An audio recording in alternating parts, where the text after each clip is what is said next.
Hey Tampa, Brandon Wagner here.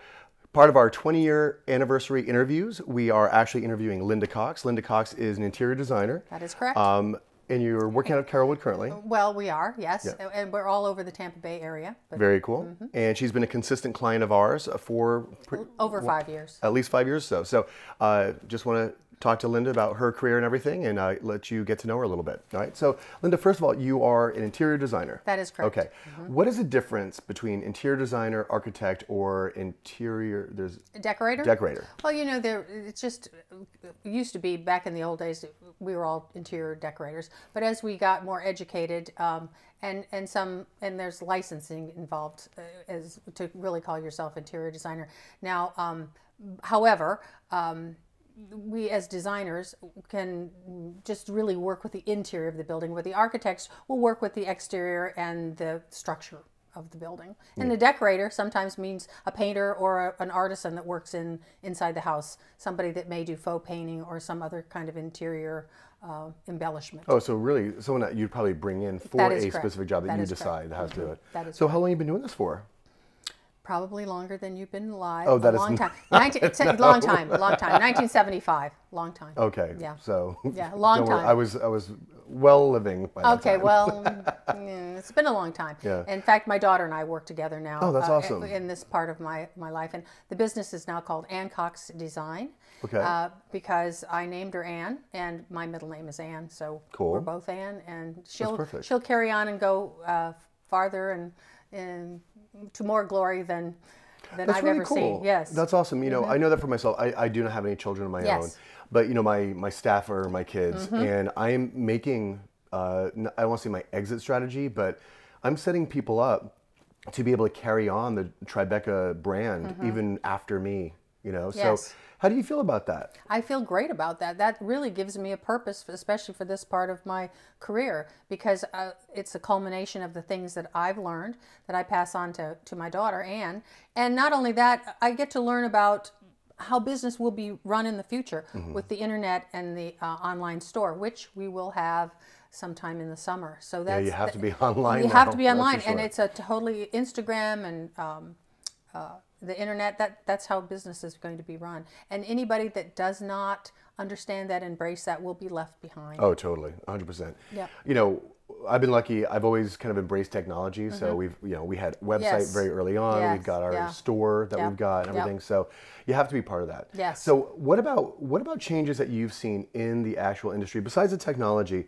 Like we were talking, beautiful home, by the way, mid-century modern. We're up in Carrollwood right now, just absolutely gorgeous. And original Carrollwood. Original. Yes. That's the distinction is for people in Carrollwood. That's a big distinction. Interesting. The original Carrollwood. Okay, cool. Yeah, it's funny. I know nothing about this area, but I love this area because of the mid-century modern homes. Yes, there's so many beautiful. The mid-century modern jewels in this area are more abundant than anywhere in Tampa. Yeah, totally. And still very affordable, by the way. Yeah, cool. And now, what have you seen in changes of like style and everything over since '75? Oh my gosh! Well, I can remember when we were specifying for builders. We've specified for builders. That means the interiors. And I remember picking out pickled cabinets for clients and going, you know, in 20 years, you're not going, or 15 years, you're not going to want this anymore. And that's exactly what happens. We're now tearing out all those pickled cabinets. But it's true with any color scheme. The Pantone colors, they pick a new one each year for a reason, because they do change and they do evolve.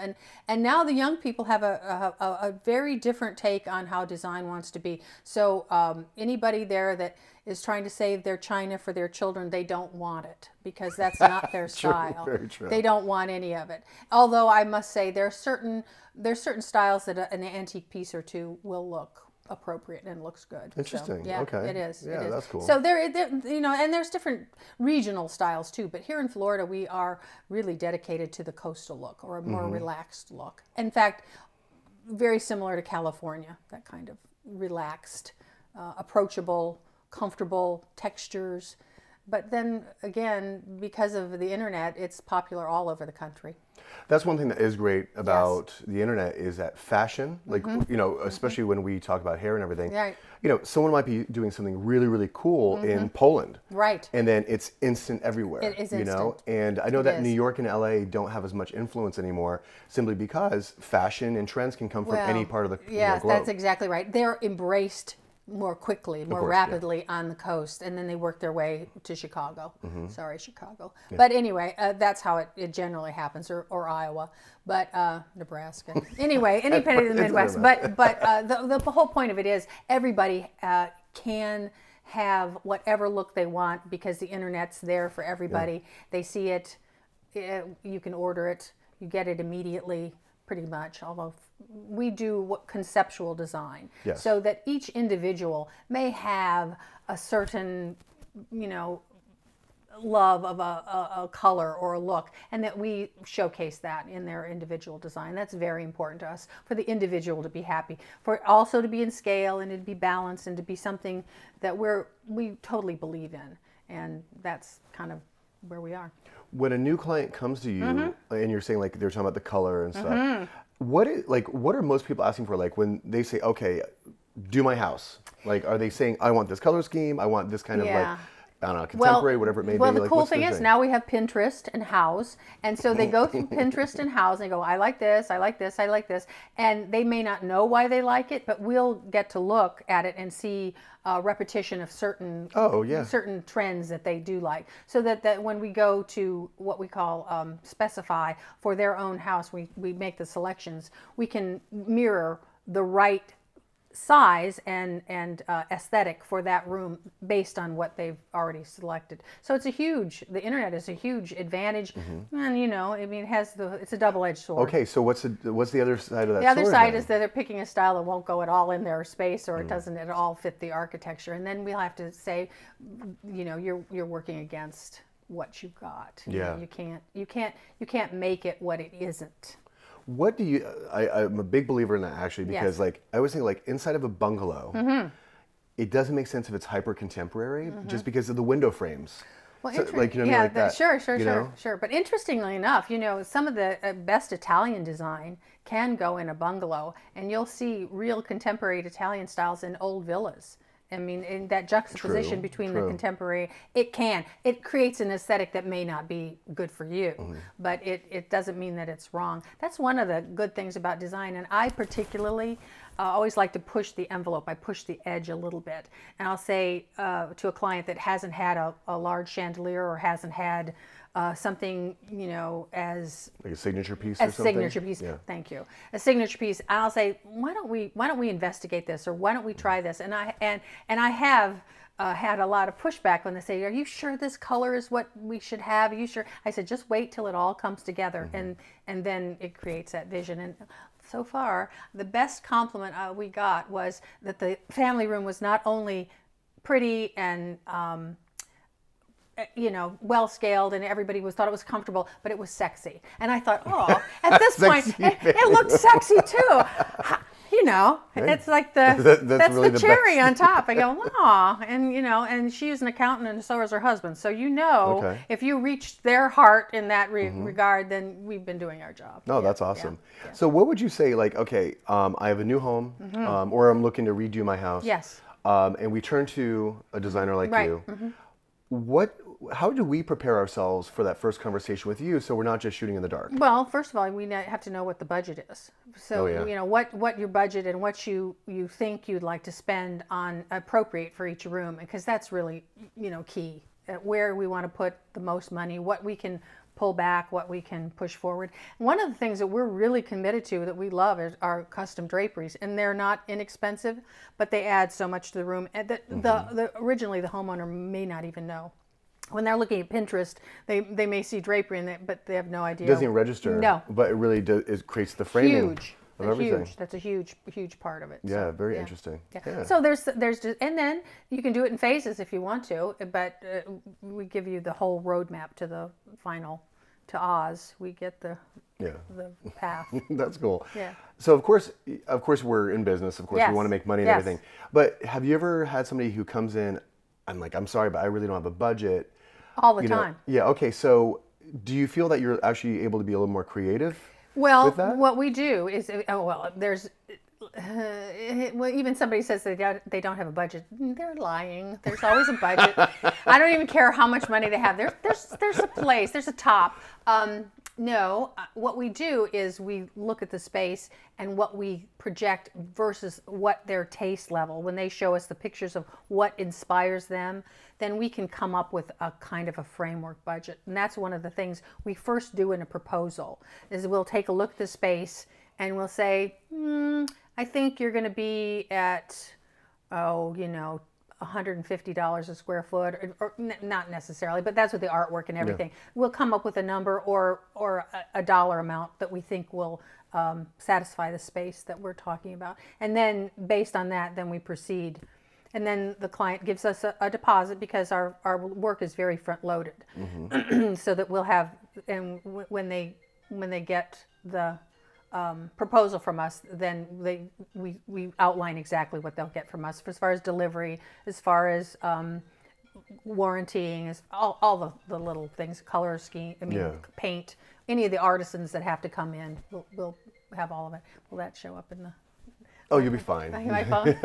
We just had an iPhone. No, that's fine. We have an iPhone in the back. Yes. That's a good thing about the microphones. Yes. So let me ask you this: is that okay? So you have a variety of different budgets. Yes. Okay, and those people that, okay, I'm going to assume you're going to have the clients that are going to like me, I'm cheap. So I'm going to be like, I have no budget. I've seen, that's not true, Brandon. I've seen that what you like is not cheap. Yeah, but I kind of make it work. No, okay, so you have somebody who comes in and they have a lower budget or they're cheaper. And then you have those people that are just like, it doesn't matter, whatever you want. Do you have of course, we want to make our money, but do you have a preference over who you want to work with? Of course, it takes the same amount of work to work with a lower budget as it takes to the higher budget. If it's a 3-bedroom, kitchen, bath, house, it's the same amount of work. Well, maybe not quite the same amount of work, but obviously we like budgets that let us be more creative. But on the other hand, it's very heartwarming to do a lower budget where somebody's just starting out, and it's wonderful to see them love their home and be comfortable. So there's, we obviously make more when there's a bigger budget, but we love our starter homes too. Yeah. I think it's funny because I think that there's probably going to be a balance of how much money someone could spend and how artistic or creative they would want to go, versus somebody who doesn't have a budget might be like, hey, go for it. Let's have some fun, get some thrift furniture and stuff like that. So you have probably a different view. Like someone who's got a big budget probably wants more classic and kind of want to show that money off. Oh, well, the more details. The devil's in the details. That's exactly right. And better artwork or better things. We're a big believer in supporting our local artists, and we do like. That's all I buy. Yeah. I mean, well, but see, that's right. You have a vision for the art, and there are lots of affordable artists that do great work. Oh yeah. And we love to be able to put them in whenever possible. Oh, that's great. So what would you say, now you mentioned art several times actually, so you must believe art is a big component. Well, I did. I started out in the fine arts. That's true. Oh, okay. Because art is that signature of your house. You can make a lovely birthday cake, but until you write happy birthday on it, it isn't personal. It doesn't say exactly who you are. It has to say who you are. And artwork is very representative of that kind of feeling, of your actual dreams and your actual attitude of how you are and being, and those objects that even if they can be sculptural and those in glass and the different things are really what make a beautiful, wonderful interior. I mean, those last accessories. Totally. So I always say be sure to leave X amount of dollars for the budget for the accessories, because those are just as really important. You can buy a beautiful sofa and put it in, but until you put the right pillows, there's all the stuff around it. And that's one thing I'm very bad about, is I'm not good at the stuff, the little tchotchkes and stuff. Well, and I really like clean lines a lot. I mean, that's a look too. That's a look too, and I like that too. I like one big instead of three little. You know, yes. It's all part of that balance. You know? So what would you say? What is your aesthetic? Like, if you were to say encapsulate that, what is your aesthetic? Well, I'm a very eclectic, but particularly to the contemporary and the classic modern. I do like. You'll see the Bauhaus school is really important to me, but then depending on the architecture, now here we are in a mid-century modern, you want to make sure that the elements balance. I've got a wooden ceiling, so I wanted to make sure I had a meaty coffee table that had the mixed media so that it gives you that balance. It's all about the balance and that kind of thing. Cool. I mean, otherwise I might have a Noguchi table or something like that. Then it looks almost too like a set from Mad Men. You don't want it to. You don't want it to be contrived in a way. Yeah. You don't want it to themey. I remember, you know, when Tommy Bahama came popular, you had a little pineapple or palm tree on everything. That was just too much. On furnishings. Yeah, on furnishings, on everything. They, you know, they put it on little places. They carve it in the wood. It was just too much. Themey rooms remind you that you could be at Disney World. Themey, yes. Themey. Yeah, totally. Themey. And that's one thing that I kind of hate that. Yeah, I hate it too. I just hate jungle rooms. No. It's like, well, there is a style. We did meet that Justina Blakeney, who's made Jungalow. She's got a website, Jungalow. Cool. She's very popular. Right. She's also getting, you know, she gets endorsements by furniture companies that work with rattan and that kind of, and she's very, very lovely. We met her at the furniture show, Annie and I, and yeah, and then there's a look for more color. Right now we're at a kind of a neutral palette in the evolution of design. It's kind of all white and restrained and farmhouse and just clean lines, which was good. And then we'll see color creep back in. You see these cycles, right? Because like neutrals, especially like everything was beige for a while and everything. So well, I'm a big lover of neutral palettes because I like a lot of different artwork and a lot of different textures, and that's what makes an interesting room as well. But there are techniques and formulas that you can make good design. One of them that you may not even notice that you see all the time, I always call it the golden pyramid. If you make designs in a pyramid, like, you know, in anywhere, that you'll always have a good cohesive design. You have to replicate, and then you repeat that shape, and then repeat a round shape. I mean, it creates a rhythm. Yeah, I like that insight. It creates a music. Yeah, very cool. Of shapes. Yeah, very cool. Okay, one last question for you. So, what do you think about, does the painting have to match the sofa? No. Good. The painting does not have to match the sofa. Nothing has to match the sofa. It can be totally, you know, you can mix it up. It depends on what your aesthetic is for the room.